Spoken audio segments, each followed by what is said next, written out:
णमोऽर्हन्ताडं णमो सिद्धाडं णमो वायर्याडं णमो वज्झायाडं णमो लोये सव्यसाहुडं चत्तारि मङ्गलम् अर्हन्ता मङ्गलं सिद्धा मङ्गलं साहु मङ्गलं केवलिपण्णत्तो धम्मो मङ्गलं चत्तारि लोगुत्तमा अर्हन्ता लोगुत्तमा सिद्धा लोगुत्तमा साहु लोगुत्तमा केवलिपण्णत्तो धम्मो लोगुत्तमो चत्तारि शरणं पव्वज्जामि अर्हन्ते शरणं पव्वज्जामि सिद्धे शरणं पव्वज्जामि साहु शरणं पव्वज्जामि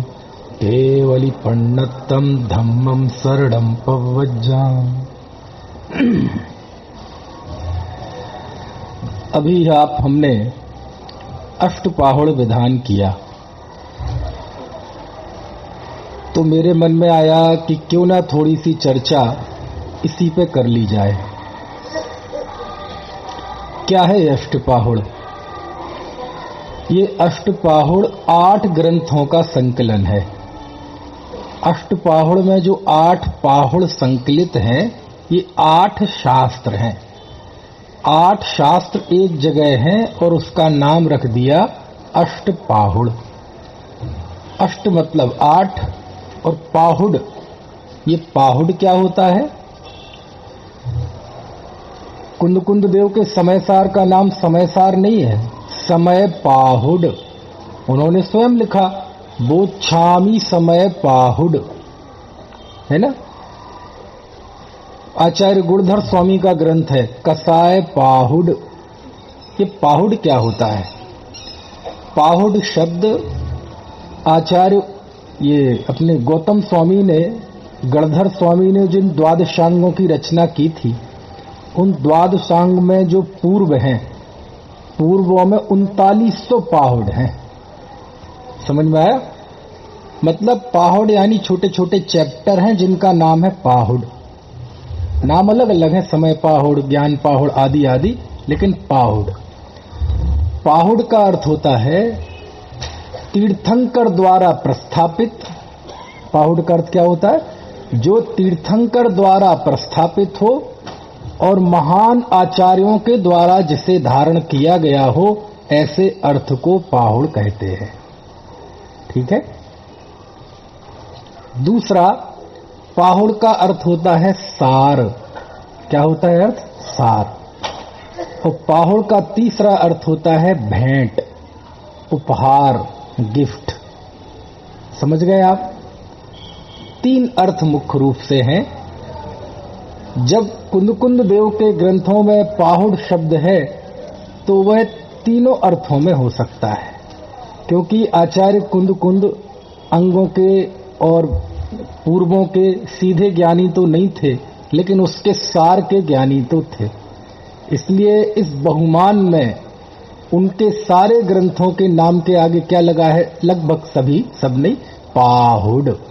तो पाहुड़ यानी जो अर्थ तीर्थंकरों द्वारा प्रस्थापित हो और महान आचार्यों ने जिनको धारण किया हो, उसे क्या कहते हैं? पाहुड़। और सरल अर्थ में ये भेंट है, गिफ्ट है, क्या है? उपहार है हम सबको आचार्य का। इसमें 8 पाहुड़ हैं। सबसे पहला है दंसड़ पाहुड़, 36 गाथाएं। दूसरा सुत्त पाहुड़, 26 गाथाएं। तीसरा चरित्र पाहुड़, 45 गाथाएं।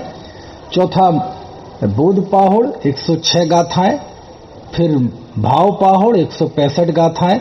मोक्ष पाहुड़, 106 गाथाएं। बोध पाहुड़ में 62 है, गलत बोल गया। फिर लिंग पाहुड़ 22 गाथाएं। सील पाहुड़ 40 गाथाएं। इस तरह 8 पाहुड़ों को मिला दें तो 503 गाथाएं हैं। कितनी गाथाएं हैं? 503 गाथाएं प्राकृत भाषा में। शुरुआत में आज से लगभग 400 साल पहले एक आचार्य श्रुत सागर सूरी हुए। क्या नाम है? ये थोड़ा आपको विवरण दे दूं, जिसका विधान कर रहे हैं उसका हमें प्राथमिक ज्ञान जरूर होना चाहिए, है ना, क्योंकि ये मंच भाषणों वाला नहीं है ना ये मंच ज्ञान, तत्व, अध्यात्म, वैराग्य का है। तो श्रुत सागर सूरी ने इसके 6 पाहुड़ों पर टीका लिखी, जो लोक में षट प्राभृत नाम से जानी जाती है। किस नाम से? षट प्राभृत, क्योंकि पाहुड़ ये संस्कृत प्राकृत का शब्द है, उसको संस्कृत वर्जन होता है उसका प्राभृत, है ना, ओड़ा नहीं होता, पाहुड़ ड, ये जो इसमें बिंदी लगी ना पाहुड़, ये अशुद्ध है, पाहुड़, है ना। तो उन्होंने 6 पर टीका लिखी थी, संस्कृत टीका, और वह लोक में किस नाम से जानी जाती है? षट प्राभृत। उसके बाद आज से लगभग 200 साल पहले पंडित जयचंद जी छावड़ा हुए, उन्होंने इन 8 पाहुड़ों पर टीका लिखी, जिसे हम कहते हैं अष्ट पाहुड़, है ना। अष्ट नहीं, वो दरअसल वो पता नहीं कैसे चल गया, अष्ट तो है संस्कृत का और पाहुड़ है प्राकृत का, और दोनों मिला के हो गया अष्ट पाहुड़। या तो अष्ट पाहुड़ होगा या अष्ट प्राभृत होगा, लेकिन चलो जो भी चला है। उन्होंने 8 पे टीका लिखी, तब से इसका नाम अष्ट पाहुड़ प्रचलित हो गया। उसके पहले श्रुत सागर जी को शायद 6 ही मिले हों, 2 नहीं मिले हों, और पंडित जयचंद जी छावड़ा ने जिसकी भाषा वचनिका लिखी वो बहुत जबरदस्त है। चलिए, अब प्रश्न यह है कि इन अष्ट पाहुड़ों में है क्या? तो जैसा इन अष्ट पाहुड़ों का नाम है वैसी ही इसकी विषय वस्तु है। जैसे सबसे पहला पाहुड़ है दंसण पाहुड़।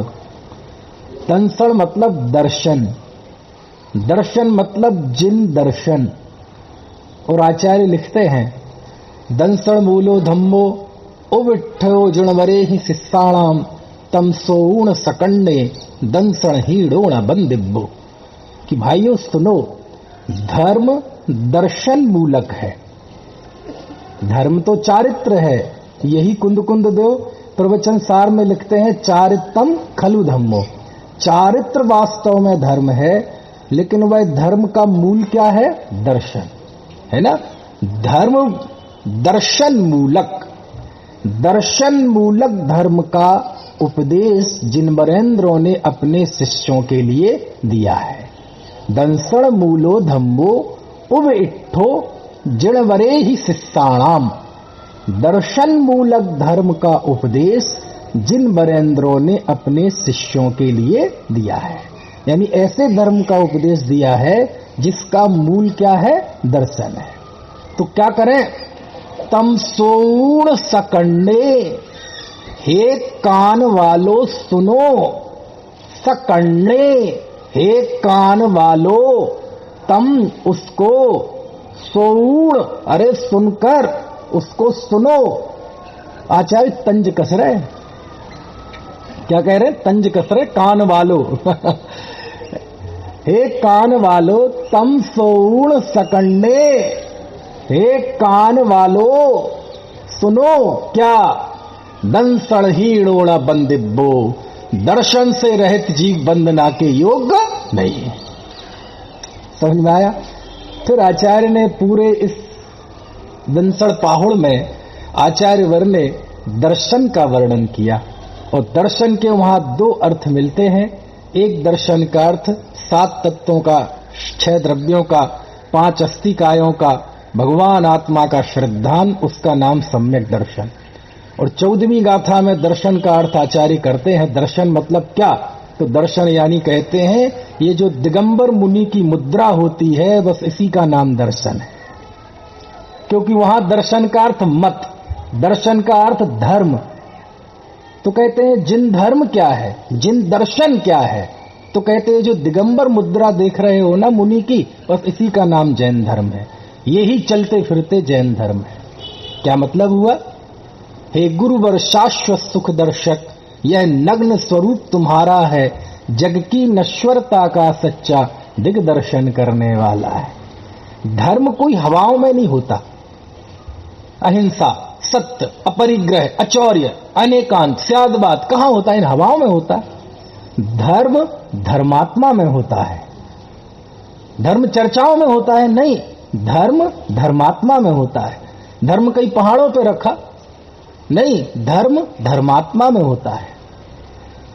आप किसी मिठाई की दुकान पर जाएं और उससे कहें भाई साहब 1 किलो मीठा दीजिए, तो वो पूछेगा मीठे में आपको क्या चाहिए?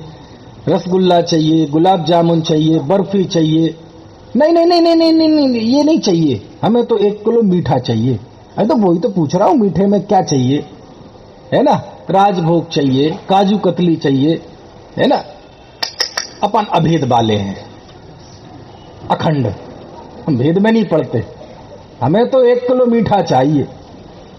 अब लाओ, कहां से लावे मीठा? तो वो आपको ऊपर से नीचे तक पहले देखेगा, लग तो अच्छा रहा है, लग तो नहीं रहा कि पागल खाने से आया है लेकिन इसकी बातें लगभग वैसी ही है। नहीं आई बात? अरे मीठा किसी वस्तु में होता है, ऐसा हवा में नहीं उड़ता। अरे मीठा किसी ना किसी मिठाई में होगा, चर्चाओं में भले ही कर लो आप गुण भेद, लेकिन वो मीठा किसी वस्तु में होता है। ऐसी धर्म कहां होता है? रत्नत्रयमयी धर्म अहिंसा कहां होती है? ऐसी हवाओं में नहीं उड़ती, वो किसी व्यक्ति में होती है, किसी जीव में होते हैं। तो कुंद देव से पूछा क्या है जैन धर्म? तुम बड़ी अहिंसा की बातें करते हो, क्या है अहिंसा? क्या है जीवित अहिंसा? क्या है जीवित सत्य? क्या है जीवित अचौर्य? क्या है जीवित अनेकांतवाद? क्या है जीवित अनासक्ति? क्या है जीवित रत्नत्रय? तो बोले हमारे ये चलते फिरते नग्न दिगंबर संतों की अपरिग्रही निर्ग्रंथ मुद्रा देख लो, बस इसी का नाम जैन धर्म। समझ में आए? अहिंसा क्या है? अहिंसा देख लो, ये है अहिंसा। रत्नत्रय क्या है? ये देख लो, जीवंत। ऐसा कुंद देव कह रहे हैं। समझ में आए ना? इसका नाम है दंसड़ पाहुड़। उसके बाद आता है दूसरा सुप्त पाहुड़।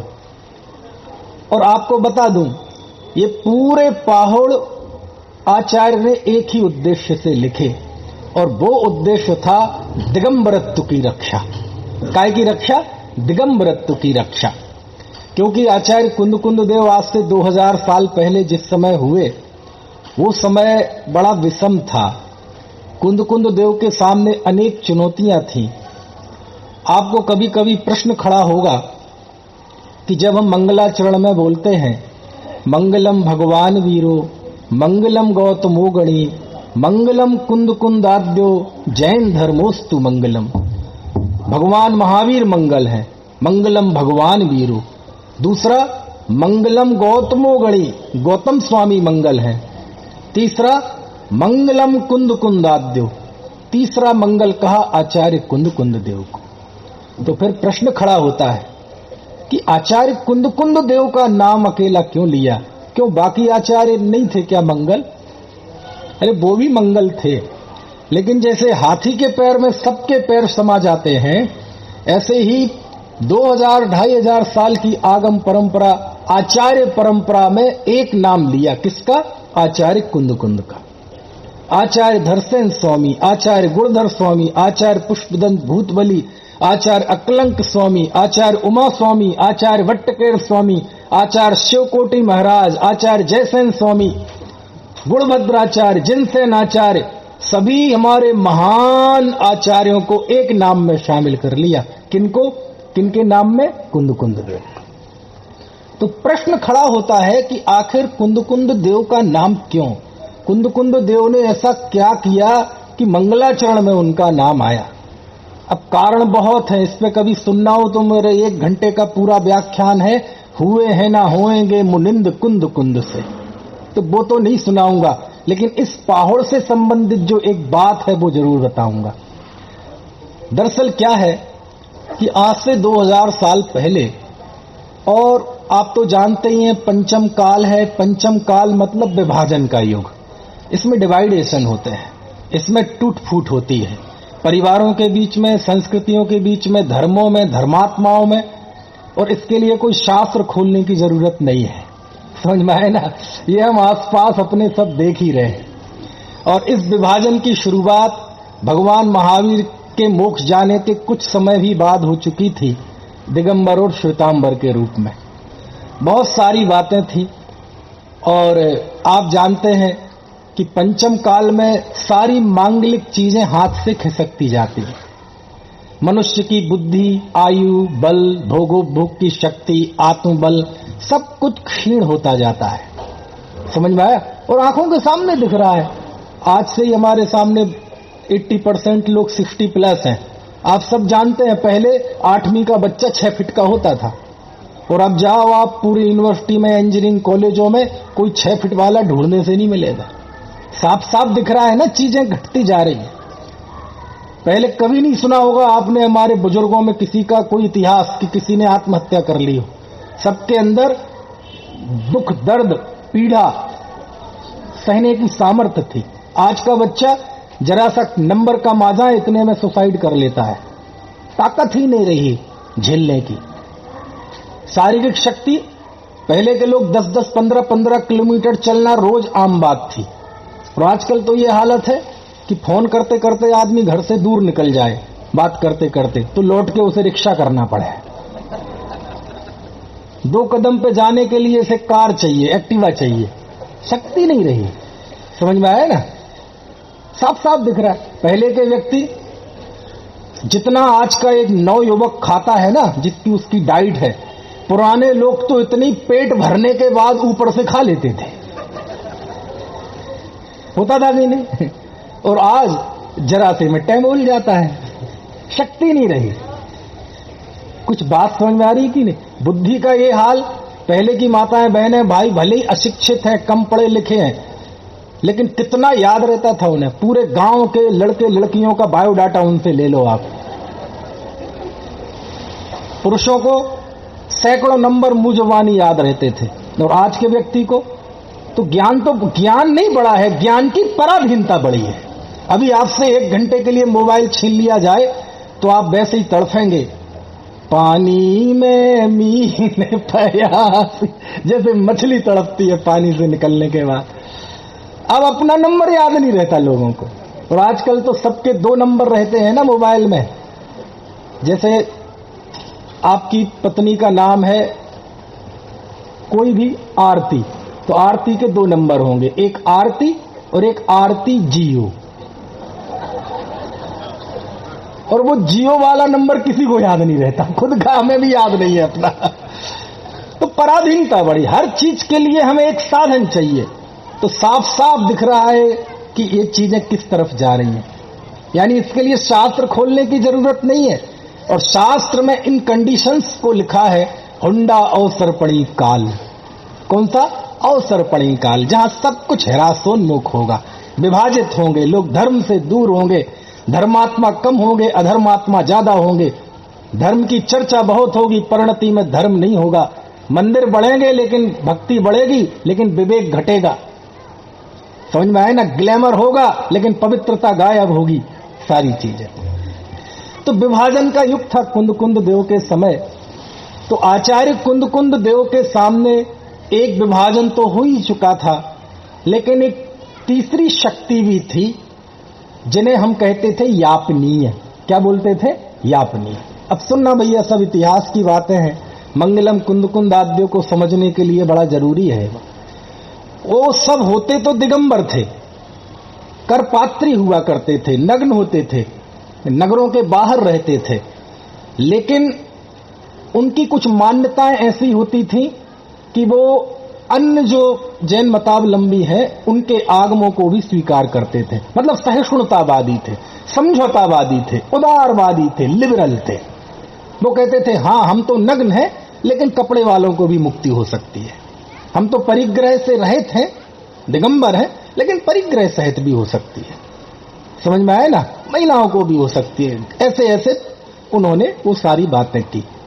अब ये एक ह्यूमन नेचर है कि आप बाजार में जाएं और जहां लिखा हो 1 गेट 2 फ्री, 1 गेट 3 फ्री, कि एक के साथ 1 फ्री, एक के साथ 2 फ्री, 50% डिस्काउंट, 60% डिस्काउंट, तो स्वाभाविक है वहां भीड़ लगेगी।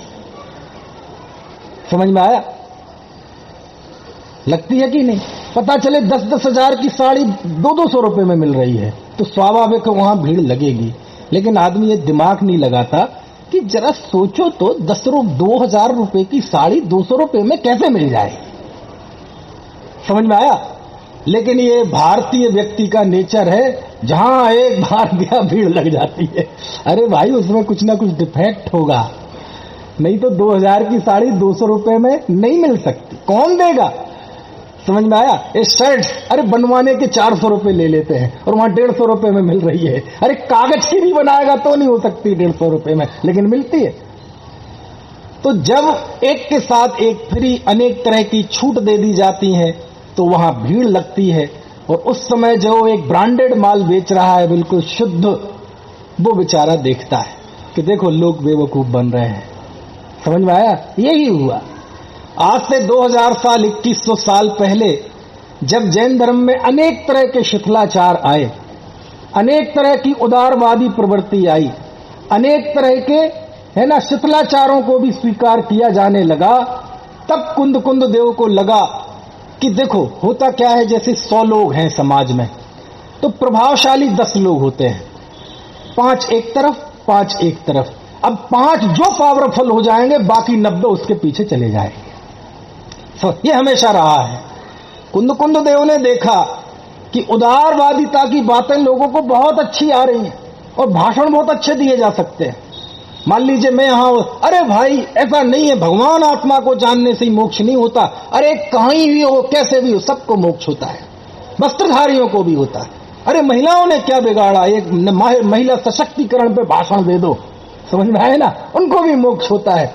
जब ऐसी सारी शिथिलाचार की युक्तियां समाज में चलने लगी और हमारे आचार्य जो दिगंबर संत थे कुछ एक, वो भी उस तरह की उदारवादिता की बातें करने लगे जिन्हें यापनीय कहते थे, तब जरूरत थी उस युग को कि एक व्यक्ति आके खड़ा हो और सारी दुनिया को डंके की चोट ये बताए कि सनातन शाश्वत धर्म दिगंबरत्व है।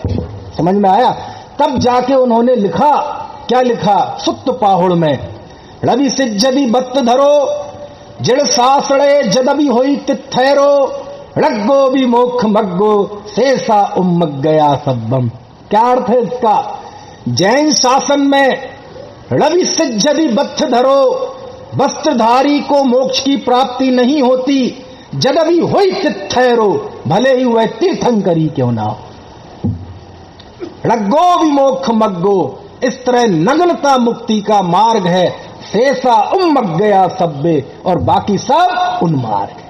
मैं आपसे पूछता हूं, आप दिगंबर हैं, आपसे पूछा जाए, हम कहते नग्न हुए बिना मोक्ष नहीं होता, बताओ आपके 2000 साल पुराने आगम में कहां लिखा?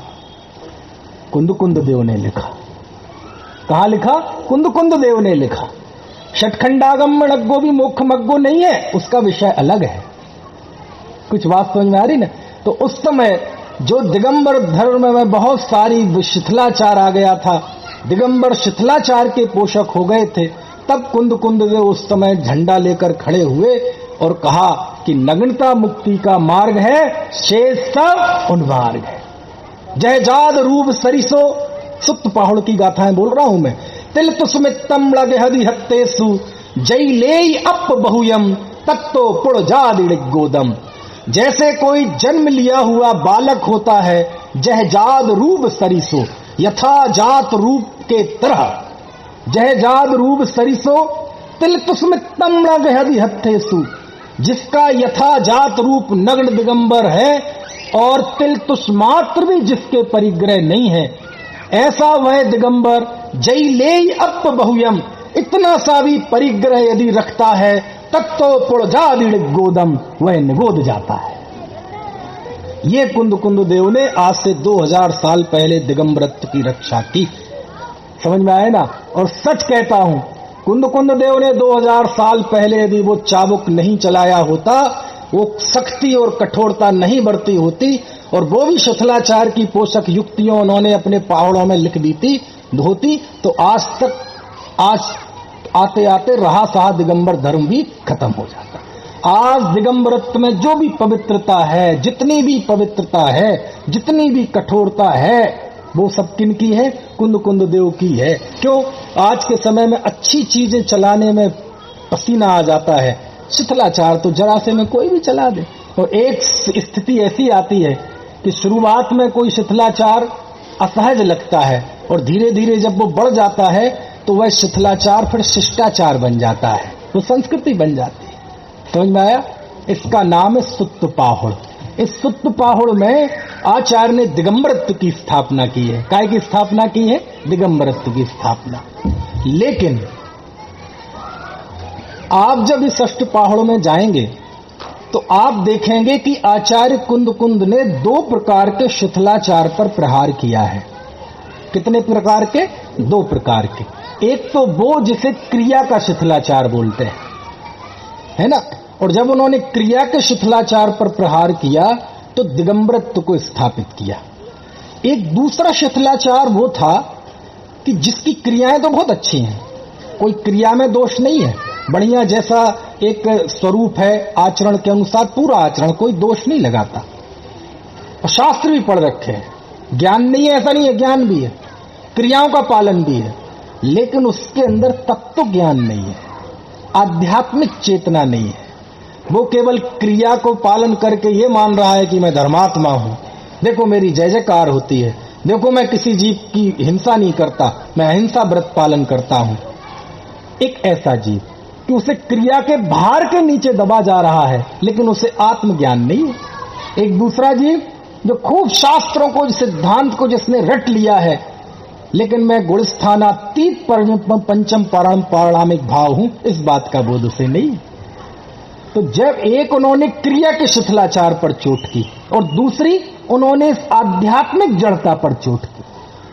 अब देखो कैसे, मैं आपको बताऊं। अभी हमने एक गाथा पढ़ी, ळग्गो भी मोक्ष मग्गो, नग्नता मुक्ति का मार्ग है। यही आचार्य कुंद देव है, यही अष्टपाहुड़ है, और यही आचार्य कुंद भाव पाहुड़ में लिखते हैं, ळग्गो पावई दुखम, ळग्गो संसार सायरे भमदी, ळग्गो ळलहिम बोहिम, जड़ भावड़ा सुध बज्जियो सुईरम। बोले सुनो सुनो सुनो, मेरी एक गाथा पढ़ के आप चले मत जाना। कौन सी गाथा? ळग्गो भी मोक्ष मग्गो, नग्नता मुक्ति का मार्ग। झंडा लेते हैं ना, कहते ये दूसरी गाथा भी मेरी सुन लो, ये भी मेरी ही है, मतलब कुंद देव की। उसमें मालूम क्या लिखते हैं वो? ळग्गो पावई दुखम, अब हिंदी जैसी है बिल्कुल। ळग्गो मतलब नग्न, पावई मतलब प्राप्त करता है, किसको? दुखम। ळग्गो पावई दुखम, नग्न दुख प्राप्त करता है। ळग्गो पावई दुखम, ळग्गो संसार सायरे भमदी। सुमत का है, देख नहीं रहे, अच्छा ये राइट। नग्न संसार सागर में भ्रमण करता है। अजीब है। अभी कह रहे थे ळग्गो पावई दुखम, अरे ळग्गो ही मोक्ष मग्गो, जयजाद रूप सरिसो, और अब कह रहे हैं नग्न दुखी होता है, नग्न संसार सागर में भ्रमण करता है। वो ही आचार्य है, वो ही भाषा है, व्यक्ति नहीं बदला। अष्टपाहुड़ संकलन देखा जाए तो शास्त्र भी नहीं बदला। समझ में आ गया? जैन दर्शन का अनेकांत की शैली होती क्या है। अभी क्या पढ़ा सुत्त पाहुड़ में कि नग्नता मुक्ति का मार्ग है, शेष सब उन्मार्ग है। तीर्थंकरी क्यों ना हो, वस्त्रधारी को मोक्ष की प्राप्ति नहीं होती। यदि कोई नग्न साधु तिलतुस्मात् परिग्रह रहता है तो निगोद में जाता है। और वो ही आचार्य, धरती आकाश कुछ नहीं बदला, और वो कह रहे हैं ळग्गो पावई दुखम, नग्न दुखी होता है, संसार सायरे भमदी, संसार सागर में भ्रमण करता है। ळग्गो ळलहिम बोहिम, उसे बोधि की प्राप्ति नहीं होती। जिन भावना बज्जियो सुईरम, चिरकाल तक प्राप्त नहीं होती यदि वो जिन भावना से रहित है। जिन भावना मतलब अभेद रत्नत्रय, उससे यदि रहित है तो उसको प्राप्त। अब प्रश्न खड़ा होता है कि नग्नता मुक्ति का मार्ग है कि नहीं है। यदि नग्नता मुक्ति का मार्ग है तो ये नग्न दुखी क्यों हो गया, और यदि ये नग्न दुखी हो गया तो नग्नता मुक्ति का मार्ग कैसे हो गया। कुछ बात समझ में आ रही कि नहीं? ये दो बातें कैसी? अरे आचार्य कहते हैं भैया बात केवल बाह्य नग्नता की नहीं है। जब हमने कहा अड़ग्गो भी मोक्ष मग्गो, तो उस अज्ञान का निराकरण किया जो नग्नता के बिना मुक्ति मानते हैं। लेकिन आप सोचें केवल बाह्य नग्नता मुक्ति का मार्ग है, तो कहते हैं नहीं, बाहर और अंतरंग दोनों की नग्नता वो मिलकर मुक्ति का मार्ग है। और यदि कोई बाहर से नग्न है लेकिन भीतर में अभेद रत्नत्रय नहीं है, भेद विज्ञान नहीं है, तो वह दुखी रहेगा, उसे अनंत काल भी सुख की मोक्ष की प्राप्ति नहीं होगी। और ऐसे समय में आप जाके थोड़ा सा भाव पाहुड़ पढ़ें। इन अष्ट पाहुड़ में सबसे बड़ा है भाव पाहुड़। कौन सा है? 165 उसमें गाथाएं हैं। और सच कहता हूं, जिसने भाव पाहुड़ नहीं पढ़ा उसका समस्त अध्ययन बेकार है। समझ में आए ना? समझो मनुष्य पर्याय में कुछ नहीं पढ़ा है यदि उसने, बेकार है यदि उसने भाव पाहुड़ नहीं पढ़ा। क्या है इस भाव पाहुड़ में? ये भाव पाहुड़ आप समझ लो, ये आचार्य कुंद देव की कैबिनेट क्लास है। क्या है? Cabinet class. अब आप कहेंगे पंडित जी हमने कैबिनेट मंत्री तो सुने हैं, समझ में आए ना, एक कैबिनेट क्लास नहीं सुनी। कैबिनेट मंत्री कौन होते हैं? किसे कहते कैबिनेट मंत्री? नहीं पता? अब पता नहीं, गूगल में सर्च कर लेना किसे कहते हैं। मेरी गूगल में यह है, जो मुख्यमंत्री अथवा प्रधानमंत्री की केबिन में बैठता है, समझ में, उसे कैबिनेट मंत्री कहते हैं। समझ गए? और एक खास मंत्री, सारी चीजें जिनसे वो शेयर करें, सारी पॉलिसीज, क्या करना है क्या नहीं करना है। सर्वे वालों ने तो हार दिखा दी है, अब कैसे जीते, समझ में आए ना। वो सारी पॉलिसीज जो शेयर करता है जिन मंत्रियों के साथ, वो कैबिनेट मंत्री है। ये भाव पाहुड़ भी आचार्य कुंद देव की कैबिनेट क्लास है। कौन सी क्लास है? Cabinet class. क्या मतलब? आपको ऐसे समझना पड़ेगा भाव पाहुड़ को कि कुंद देव अपने संघ में बैठे हुए हैं और अपने संघ के साधुओं को वह उपदेश दे रहे हैं। किसे दे रहे हैं? अपने संघ के साधुओं को उपदेश दे रहे हैं। और वो जो उपदेश दिया है उसका नाम है भाव पाहुड़। कितनी गाथाएं उसमें? 165 गाथाएं हैं। और इतना अद्भुत है, इतना अद्भुत है। आचार्य कुंद देव का हंटर यदि देखना हो, सख्ती, उनकी डांट, तो भी आप भाव पाहुड़ देखो। और उनकी करुणा देखनी हो असीम, तो भी भाव पाहुड़ देखो। इसमें आचार्य कुंद ने क्लास ली है। क्या ली है? क्लास। अब क्लास के दो ही अर्थ होते हैं। कौन कौन से? एक तो मोदी जी ने मंत्रियों की ली क्लास, तो वहां क्लास का अर्थ क्या होता है? डांट। और दूसरा एक क्लास, वो जो मैं ले रहा हूं, मतलब पढ़ाना। समझ में आए ना? भाव पाहुड़ दोनों ही अर्थों में क्लास है।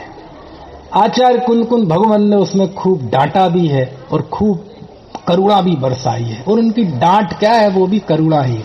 मालूम वो क्या लिखते? अब देखो, कुंद देव का भाव पाहुड़ पढ़ रहे हैं। यदि जिज्ञासा हो तो घर जाके पढ़ना, समझ में आए ना। अद्भुत है, 165 गाथाएं हैं। आचार्य लिखते हैं, शुरुआत ही करते हैं, अरे सुनो सुनो सुनो सुनो सुनो साधुओं, एक गांठ बांध लो पहले। कौन सी गांठ? भाव ही पढ़म लिंगम हृदब्य लिंगम जान परमठम। क्या अर्थ हुआ? पहले इस बात की गांठ बांध लो कि भाव लिंग ही प्रधान लिंग है। हृदब्य लिंगम, द्रव्य लिंग नहीं, जान परमठम। इस बात को परमार्थ से तुम जान लो। इस बात को बिल्कुल गांठ बांध लो आज से कि प्रधानता किसकी है? भाव ही पढ़म लिंगम हृदब्य लिंगम जान परमठम। यहां से शुरुआत होती है मंगलाचरण के बाद इस पाहुड़ की। और फिर वो लिखते हैं, हे मुनि प्रवर। ये किसको संबोधन है?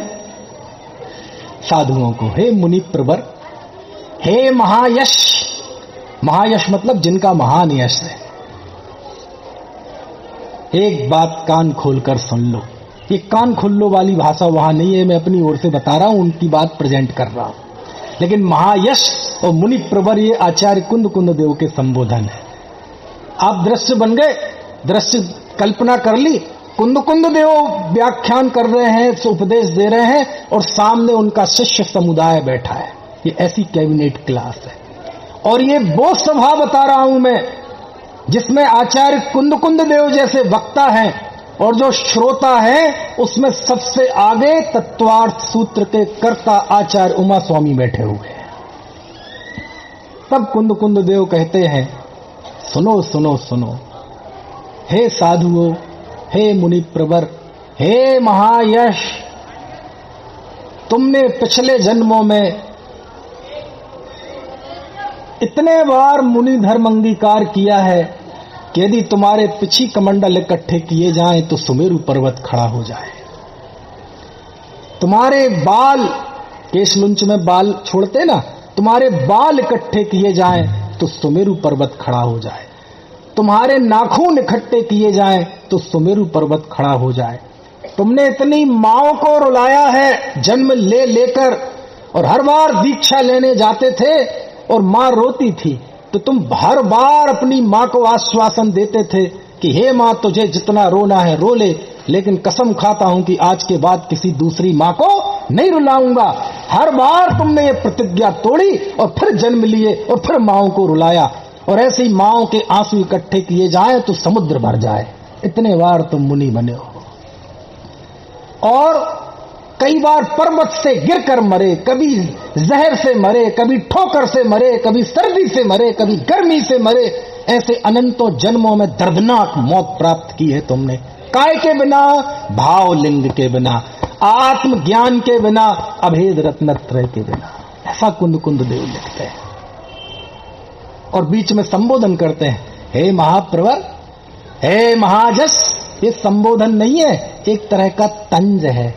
क्या अर्थ हुआ कि यदि तुम व्रतों का, क्रियाओं का पालन करते हुए अपने आप को मोक्ष मार्गी मानते हो तो हो सकता है दुनिया में तुम्हारा यश हो जाए, हो सकता है दुनिया में उपाधियां मिल जाएं, लोग जय जयकार करें, फोटो लग जाएं, सारे संसार में यश गान हो जाए, लाखों लोग तुम्हारे आगे पीछे घूमे। तब वो तंज कसते हैं, हे महायश, हे मुनि प्रवर। लेकिन ध्यान रखना, उससे होगा कुछ नहीं। क्यों? मुनि व्रत धार अनंत वार ग्रेवक उपजायो, पै निज आत्म ज्ञान बिना सुख लेश न पाए। समझ में आए ना? सब लिखा, गाथाएं खोल खोल के मैं बता सकता हूं। हे मुनि प्रवर, इससे कोई उपलब्धि नहीं होगी। तब जाके उन्होंने, आचार्य ने 84 लाख योनियां गिनवाई कि बिना आत्मज्ञान के, बिना भेद ज्ञान के तुम मुनि धर्म अंगीकार करते रहे, क्रियाओं का पालन करते रहे, शास्त्र रटते रहे, फिर 1 इंद्रिय में गए, 2 इंद्रिय में गए, 3 इंद्रिय में गए, 4 इंद्रिय में गए, 5 इंद्रिय में गए, और फिर 6 डालाकार ने तो लिखा ही है, जो विमानवासी हूं थाय, सम्यक दर्शन बिन दुख पाय। तीनों लोक का, पंच परावर्तन का कथन किया कुंद देव ने। द्रव्य परावर्तन, क्षेत्र परावर्तन, काल परावर्तन, भाव परावर्तन, भव परावर्तन। बोले कोई दुनिया का ऐसा क्षेत्र नहीं जहां तुम भाव लिंग के बिना पैदा ना हुए हो। दुनिया की कोई ऐसी अवस्था नहीं संसार की, 1 इंद्रिय से लेके 33 सागर की आयु नरक तक नीचे, और ऊपर 31 सागर की आयु के अहमेंद्र तक, जिस अवस्था को तुमने अनंतों बार धारण ना किया हो। कृमि हुए, पिपील हुए, कीड़े मोड़कोड़े, कुत्ता, बिल्ली, गाय, भैंस, ऐसी कोई पर्याय नहीं थी जिसमें तुम अनंतों बार पैदा ना हुए हो। लेकिन वो काम नहीं किया जो करने लायक था। वो कौन सा? भेद विज्ञान नहीं किया, अपने आत्म स्वरूप को नहीं जाना। ऐसा कुंद देव भाव पहाड़ में संबोधित करते हैं। और लिखते लिखते जब 143 गाथा तक कुंद देव आते हैं, और 143 गाथा में आचार्य ने जो बात कही, सच में सारा अहंकार पानी पानी हो जाए, सारा मोह का पर्वत गल जाए, ऐसी अद्भुत बात कह दी। और इससे बड़ा कठोर उपदेश और उस कठोरता में छिपी हुई अनंत करुणा आपको और गाथा में नहीं मिल पाएगी। मालूम क्या लिखते हैं? सुननी है वो गाथा? कौन से नंबर की गाथा बताई? 143। मालूम क्या लिखते हैं? बस वो गाथा समझ लो तो समझ लो अष्टपाहुड़ समझ गए। उसमें लिखते हैं वो, जीव विमुख को सबो दंसण विमुख को भी होई चल सबो, सबो लोग अपुज्जो, दंसण मुख को लोगो तरम्मी। आहा, अभी समझ में नहीं आई, मेरी तो रूह मतलब आत्मा रोमांचित हो गई गाथा पढ़ के। कुंद कुंद देव लिख रहा है। दृश्य की कल्पना कर लो, कौन सी क्लास है ये कुंद कुंद देव की? Cabinet class. कैसी सभा है वो? ऐसी सभा को उपदेश दे रहे हैं जिसमें सबसे आगे कौन बैठा है? तत्वार सूत्र के कर्ता आचार्य उमा स्वामी बैठे हैं। ऐसे उपदेश है। और वो क्या कह रहे हैं? जीव विमुख को सबो, जैसे शव, शव मतलब लाश, इतना पुराना शब्द है सब। जैसे सब जीवन से रहित होता है, मुर्दा होता है ना, उसमें जीवन नहीं होता, डेड बॉडी। लाश जीवन से रहित होती है।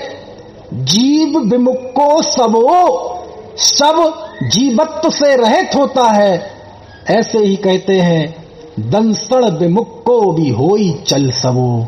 जो जीव सम्यक दर्शन से रहित होता है वह जीव भी चलता फिरता मुर्दा है। समझ में तो नहीं आई बात? आचार्य कहते सुनो भाई, समझो, जिन दर्शन केवल थोड़ी क्रियाएं पालन कर लेना, शास्त्र पढ़ लेना, ये नहीं है। आत्मज्ञान के बिना क्रियाएं होंगी तो वो अहंकार पैदा करेंगी। आत्मज्ञान के बिना ज्ञान होगा तो वो भी अहंकार पैदा करेगा। आत्मज्ञान के बिना प्रतिष्ठा होगी तो वो अहंकार पैदा करेगी। आत्मज्ञान के बिना प्रभाव ना करोगे तो वो भी अहंकार पैदा करेगी। तो क्या करें? सब बंद कर दें? नहीं, आत्मज्ञानी हो जाओ, इसके सही स्वरूप को जान लो। दिखते हैं, बोले आत्मज्ञान के बिना, सम्यक दर्शन के बिना तुम्हारा चार हाथ जमीन देख के चलना, तुम्हारा अनियत विहार, आहार, उस सबको क्या कह रहे हैं? वो चलता हुआ मुर्दा। ओहो आचार्य, आप कह क्या रहे हैं? सम्यक के बिना जीव चलता फिरता मुर्दा है, यानी हम इतना शास्त्र पढ़ते हैं, क्रियाओं का पालन करते हैं, मरे हुए हैं। आप समझ सकते हैं कुंद कुंद देव की दृष्टि, यहां तक पहुंचना पड़ेगा।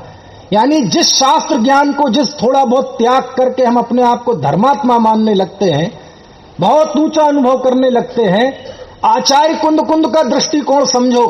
आत्मज्ञान के बिना, सम्यक दर्शन के बिना वो आपको धर्म तो ठीक, धर्मात्मा तो दूर, नहीं तो व्यवहार से धर्म, अरे व्यवहार तो ठीक, वो तुम्हें जिंदा मानने के लिए तैयार नहीं।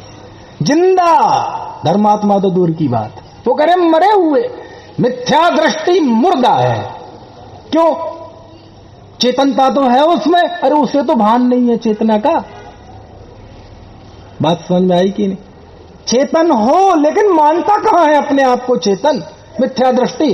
तन उपजत अपनी उपज जान, तन नसत आपको नाशमान। शरीर की उत्पत्ति में अपनी उत्पत्ति, शरीर के नाश में अपना नाश। तो जड़ में तादात्म्य स्थापित किया ना, तो हम उसे जिंदा कैसे कहें? गोरा है तो मैं गोरा, काला हुआ तो मैं कालू, मैं कैसे जिंदा कहूं इसे? शरीर स्वस्थ तो मैं स्वस्थ, शरीर बीमार तो मैं दुखी, कैसे जिंदा कहूं इसे? लोक में यश हो जाए तो फूलता है, अपमान हो जाए तो डिप्रेशन में चला जाता है, इसे कैसे जिंदा कहूं मैं? दो चार जय जयकार हो जाए तो लगता है आहा जीवन सफल हो गया, और अपमान हो जाए, तिरस्कार हो जाए, मैं लुट गया, बर्बाद हो गया, इसे कैसे जिंदा कहूं मैं? कुंद कुंद देव के वचन है, जीव विमुख को सबो, दंसण विमुख को भी होई चल सबो। जो दर्शन से रहित जीव है वो चलता फिरता मुर्दा है। और कहते हैं सबो लोग अपूज्यो, जो शव होता है वो तो इस लोक में अपूज्य होता है। कोई मुर्दे को घर में रखना नहीं चाहता, जल्दी ले जाओ इसे, जला दो, दूसरी जगह दफना दो, कुछ भी, कहीं भी, हर संस्कृति में अलग अलग हिसाब है। कोई रखना पसंद करता है? नहीं करता। ये शव पहले कितना कीमती था, समझ में आया ना? आपसे कोई कहे आप अपनी एक आंख दे दो, 50 लाख ले लो, एक आंख की इतनी कीमत। अब उसकी कोई मान्यता नहीं है, कोई रखना पसंद नहीं करता। कहते वो तो अपूज्य हुआ इस काल में, अभी। लेकिन जो दर्शन से रहित होता है, सम्यक्त से आत्मज्ञान से रहित जीव होता है, वो जन्म जन्मांतरों में अपूज्य होता है। ऐसा कुंद कुंद देव कह रहे हैं। कुछ बात समझ में आ रही कि नहीं? और फिर संबोधन करते हैं, हे महायश समझ गए, हे मुनि प्रवर। ये इसका नाम क्या है? भाव पाव। कुछ बात समझ में आ रही? पढ़ना है गाथा, एक बार बोलो जरा गाथा, मैं बुलवाता हूं, हाथ जोड़ लो। जीव विमुख को सबो, मजा सा नहीं आ रहा, अच्छे बोलो प्रसन्नता से। तत्व ज्ञान मतलब प्रसन्नता। ये तो विषय ऐसे आते थोड़े से आप गंभीर से हो जाते हैं, लेकिन है सब प्रसन्नता के लिए। अज्ञान के बादल छटे और प्रसन्नता ना आए, क्या मतलब? विषयों की प्रसन्नता तो बहुत हुई, थोड़ी ज्ञान की प्रसन्नता है। जीव विमुख को सबो, दंसण विमुख को भी होई चल सबो। सबो लोग अपुज्जो, दंसण हीणो लोगो तरम्मी। समझ गए गाथा? कौन दे रहा है उपदेश? कुंद कुंद। इसका नाम कुंद कुंद आचार्य ने दोनों तरह की जड़ता पर चोट की, क्रिया की जड़ता पर भी और आध्यात्मिक जड़ता पर भी। क्रिया की जड़ता पर चोट कैसे की? रग्गो विमोख मग्गो। और आध्यात्मिक जड़ता पर चोट कैसे की? रग्गो पावई दुखम। चलते फिरते मुर्दा। समझ में आए ना? कितनी आचार्य हमें मुर्दा कह रहे हैं? कहते हाँ, सच में व्यक्ति सम्यक्त के बिना, आत्मज्ञान के बिना मुर्दा ही है। चलता फिरता मुर्दा है, खाता पीता मुर्दा है। आचार्य देव इतने कठोर क्यों होते हैं आप? ये कठोरता नहीं है, ये कोमलता है। समझ में आए ना?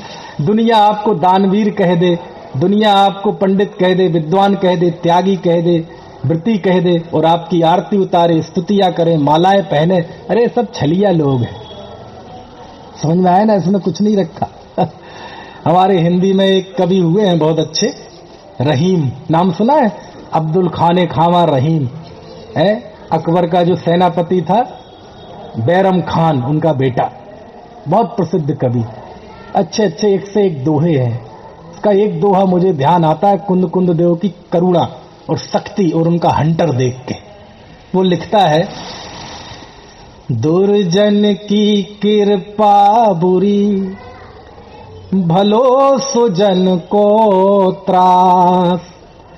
सूरज जब गर्मी करे, तब बरसन की आस। समझ में तो नहीं आया? कितने लोगों को आया? जरा हाथ खड़े करो। क्या अर्थ हुआ? समझ में? दुर्जन की कृपा बुरी। कोई दुर्जन व्यक्ति आप पे कृपा करता है तो वो बहुत बुरा है। उस समय तो अच्छा लगेगा, हा, मुसीबत के समय क्या काम आया। लेकिन तुम्हें पता नहीं है, थोड़ी मदद तो उसने कर दी, लेकिन उसकी आड़ में तुम्हें वह जीवन भर तुमसे गलत काम कराएगा, ब्लैकमेल करेगा। दुर्जन की कृपा बुरी, और भलो सुजन को त्रास। और यदि सज्जन व्यक्ति है, वो आपको दुखी करे, प्रताड़ित करे, ताड़ना दे, तो भी आपके लिए अच्छा है। उस समय वो बुरा लगेगा, लेकिन उसके उस ताड़ना में आपका जीवन निर्माण होगा, है ना?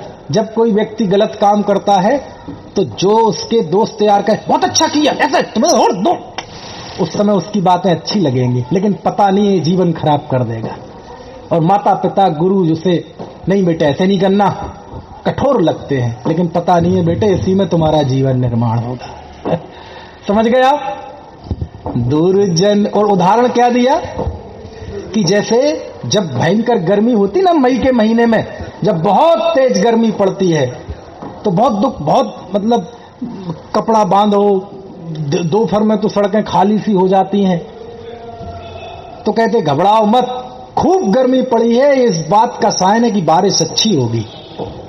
लेकिन यदि उन गर्मी के दिनों में पानी गिर गया, 9 तपों के दिन में, तो उस समय तो अच्छा लगेगा, आहा क्या तपन से ठंडक मिल गई, बढ़िया अखबारों में फोटो आएंगी, झूम के बरसे बादल और पानी में खेलते हुए, बाइक चलाते हुए लड़के लड़कियों की फोटो आएंगी।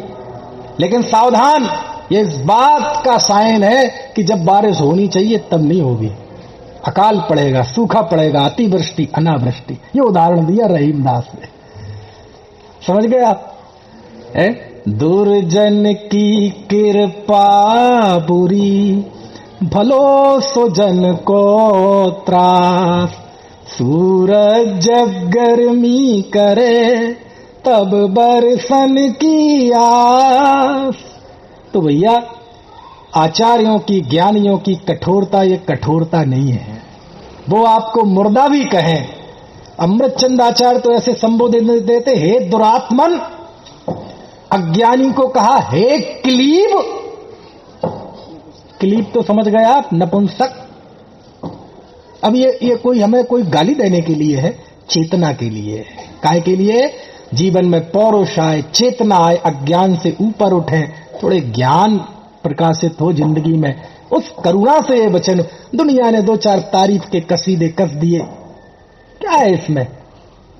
दुनिया की तारीफ है, दुनिया की प्रशंसा आपको बिगाड़ने के लिए काफी है, और अपने बड़ों की, ज्ञानियों की डांट आपको जीवन संभालने के लिए काफी है। तब आचार्य लिखते हैं, जीव विमुख को सबो, दंसण विमुख को भी होई चल सबो, सबो लोग अपुज्जो, दंसण मुख को लोगोत्तरम में, है ना? तो इस तरह कुंद कुंद देव ने आध्यात्मिक जड़ता और क्रिया की जड़ता दोनों पर चोट की। यही कारण है कि आज इतना वर्ष कुंद आचार्य भगवान कुंद कुंद के बाद 2100 साल लगभग बीत गए। भगवान महावीर को मोक्ष जाए हुए लगभग 2550 साल बीतने के बाद इतने पंथ भेद हो गए, इतना शिथिलाचार हो गया, इतने लोग है ना संसार के आकर्षण में खो गए, बावजूद इसके शुद्ध तत्व ज्ञान, शुद्ध दिगंबरत्व आज भी बचा हुआ है। ये इस अष्टपाहुड़ की देन है। बोलिए आचार्य कुंद कुंद देव की जय।